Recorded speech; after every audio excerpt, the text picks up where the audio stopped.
menjadi menteri di kabinet Presiden Jokowi. Saya ingat betul sesungguhnya ketika Bu Ani datang itu kan kita akan makan siang, ada all the ladies lunch gitu kan. Jadi dan Ibu juga akan ngomong di UI gitu. Jadi sebenarnya datang ke Jakarta itu kan ada agenda lain gitu. Tapi tiba-tiba bisa jadi masuk ke kabinet tuh gimana ceritanya? Nggak siap juga kan koper waktu itu? Iya, enggak.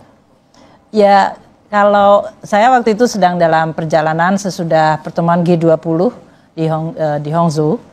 Kemudian dari situ biasanya kalau di dalam Bank Dunia kalau kita pergi ke satu tempat kita kombinasikan dengan tempat lain supaya bisa missionnya itu lebih. Jadi waktu itu saya sudah diundang untuk memberikan ceramah di UI, jadi kita ke Jakarta.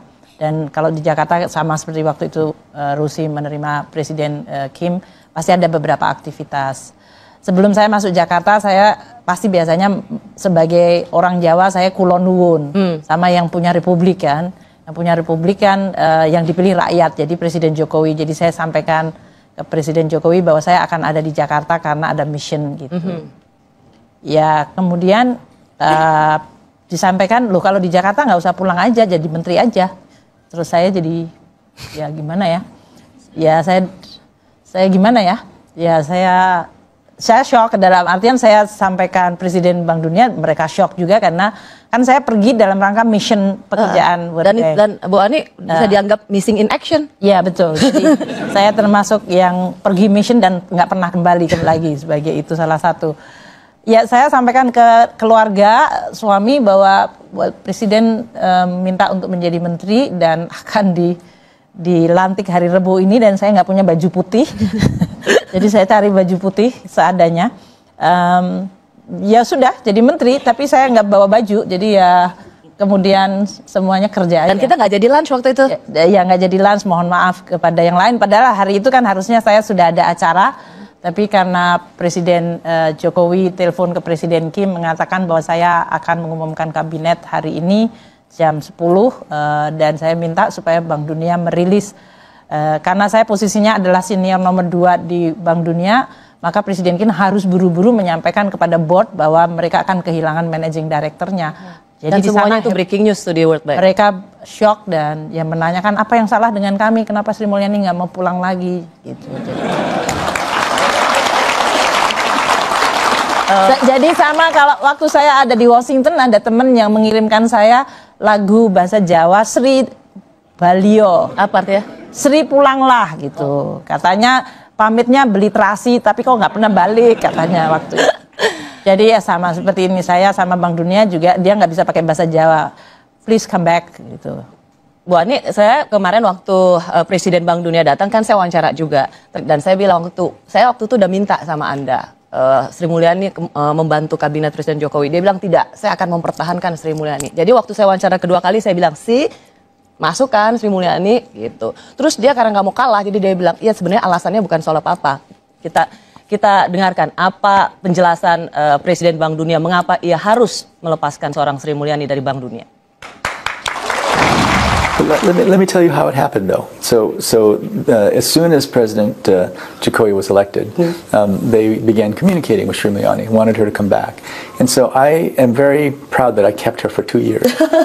But then, thank you for the effort. Well, that's how valuable she was to the World Bank Group. Don't try to get her back. No, she's one of the most respected managing directors in the history of the World Bank Group. She is very important. But here's what happened: we were together at the G20 meeting in Hangzhou in China, and President Jokowi had been calling her again, and I just asked her. I said, Sri Mulyani, how do you feel about going back to Indonesia? And she said, I think about my 2 parents who both passed away, and I think about what they would want me to do, and I just think that they want me to go back and help my country. So at that point, what could I say, Rosie? I said, okay, I can't argue with your dead parents, so go back, but please work with us. Wow.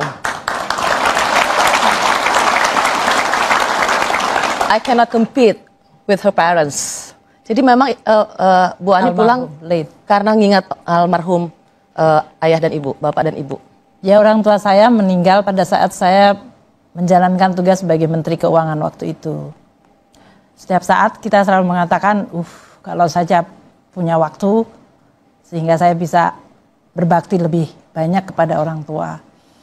Dan memang orang tua saya selalu mengatakan bahwa kerja yang paling baik tentu adalah berbakti kepada nusa dan bangsa. Kita setiap kali lebaran kita menyanyikan lagu yang diciptakan oleh bapak saya. Pertama, bakti orang tua nusa bangsa. Gitu kan, mengatakan nggak ada bakti orang tua Bank Dunia, nggak ada di situ.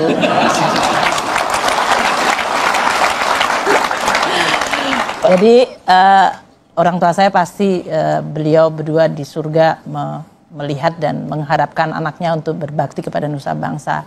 Profesor Satmoko, Bapak dan Ibu seorang Sri Mulyani adalah dua orang yang juga dikenal ikut membangun Universitas Negeri Semarang. Karenanya waktu itu Bu Ani juga menyempatkan diri untuk ada di sana. Coba kita lihat. Senang pada hari ini saya bisa hadir dalam acara Dies Natalis Universitas Negeri Semarang. Sebuah perguruan tinggi yang kelahirannya dan perkembangannya begitu dekat dengan keluarga kami. Yang begitu dekat dengan bahkan sejarah berkembangnya keluarga kami. Dan almarhum dan almarhumah Profesor Dr. Satmoko, kedua orang tua kami,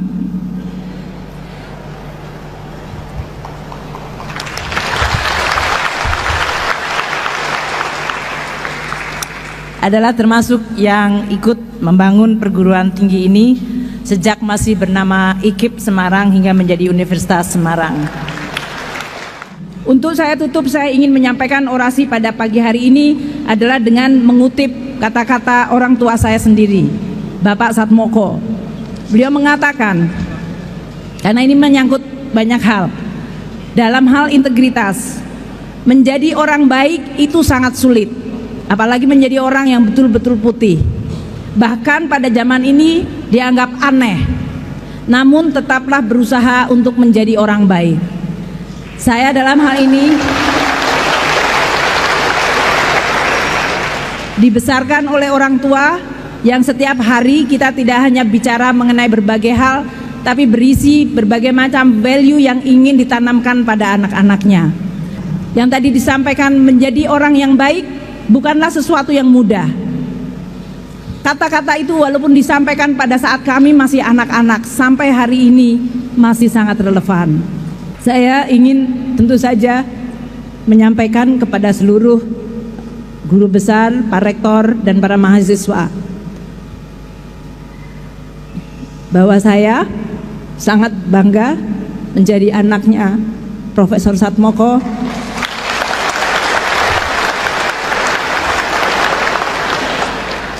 Dan Retno Sri Ningsih Satmoko, karena beliau berdua selalu mengimpikan Indonesia yang memiliki martabat.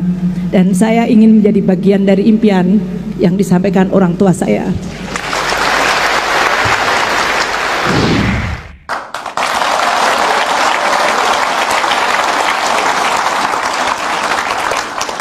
Orang tua menjadi alasan seorang Sri Mulyani untuk membangun Indonesia. Dan integritas itu yang diajarkan oleh Bapak dan Ibu Profesor Satmoko. Itu yang tidak bisa ditawar dari seorang Sri Mulyani. Ya, artinya kita kan hidup berasal dari apa? Dari sesuatu yang Tuhan menciptakan manusia itu dari sesuatu yang biasa saja, yaitu tanah. Dan melalui orang tua yang mendidik kita. Sebagai manusia yang kita selalu ingin mencari kesempurnaan. Dan dalam hal ini apa yang disampaikan oleh orang tua kami itu tidak pernah jadilah orang yang kaya, jadilah orang yang berkekuasaan, ada punya kuasa, tapi tidak bagaimana menjadi orang yang bisa bermanfaat untuk orang lain. Bapak dan ibu saya itu anaknya 10, sebetulnya pendapatannya juga nggak banyak-banyak amat karena apalagi waktu kami semua jadi mahasiswa, ada yang ngenger ke sana, ada yang ngenger tuh dititipin nggak bayar, itu namanya ngenger. Kalau titipin bayar namanya kos gitu kan. Jadi ngenger ke sana, ngenger ke sini karena nggak cukup. Tapi dalam situasi seperti itu nanti muridnya ada yang datang dari desa yang nggak mampu, bapak ibu menampung di rumah. Jadi anaknya keluar, masuk lagi yang baru gitu. Jadi begitu banyak putra putri yang kita itu di rumah selalu banyak sekali. Dan apa sebetulnya esensinya adalah pada saat Anda punya waktu dalam hidup ini, pakailah untuk memberi. Jangan cuma mikirin saya dan menerima dan untuk saya. Tapi setiap napas Anda adalah apa saya bisa memberi sesuatu. Dari mulai senyum, selamat pagi sama suaminya, sama anaknya, sampai kepada hal yang bagus, yaitu kita bekerja baik sehingga kita selalu bisa memberi lebih pada orang lain. Bukannya meminta dan menerima lebih, tapi bagaimana kita bisa memberi lebih. Rasanya itu yang disampaikan oleh orang tua kami, dan beliau itu benar-benar suatu pandangan yang sangat ajaib kalau saya dikatakan. Waktu Pak Jokowi bilang udah kalau udah di sini jangan pulang lagi aja dan menjadi menteri Pak Jokowi, apa yang Bu Ani ingat dari Bapak dan Ibu sehingga kemudian itu ya saya mau kembali? Ya itu tadi, berbakti pada nusa dan bangsa aja. Presiden Jokowi menyampaikan pada saya sebetulnya beberapa saat bahwa beliau dipilih dan beliau ingin membangun fondasi yang kuat bagi negara ini. Beliau percaya bahwa negara Indonesia adalah negara besar dan kita bisa berpotensi menjadi negara yang maju. Dan oleh karena itu beliau ingin membangun fondasi yang kuat. Dan oleh karena itu beliau mengatakan saya ingin dibantu untuk membangun fondasi itu. Saya percaya pada impian itu karena saya juga percaya bahwa Indonesia adalah negara yang besar yang bisa menjadi negara yang bermartabat. Dan oleh karena itu saya siap membantu. Tidak ada hal-hal yang lain kecuali bahwa kita sepakat terhadap impian Indonesia yang baik dan besar, itu saja. Sebelum saya tutup, jadi saya ingin sekali lagi mendapat ini dari Ibu bahwa kita tidak berada dalam darurat utang. Tidak. Dan kita berada di tengah pengelolaan ekonomi yang baik. Saya berjanji kepada masyarakat Indonesia akan mengelola keuangan negara secara baik, secara hati-hati, secara transparan dan sesuai dengan tata kelola yang baik untuk manfaat dan kemaslahatan masyarakat Indonesia. Terima kasih.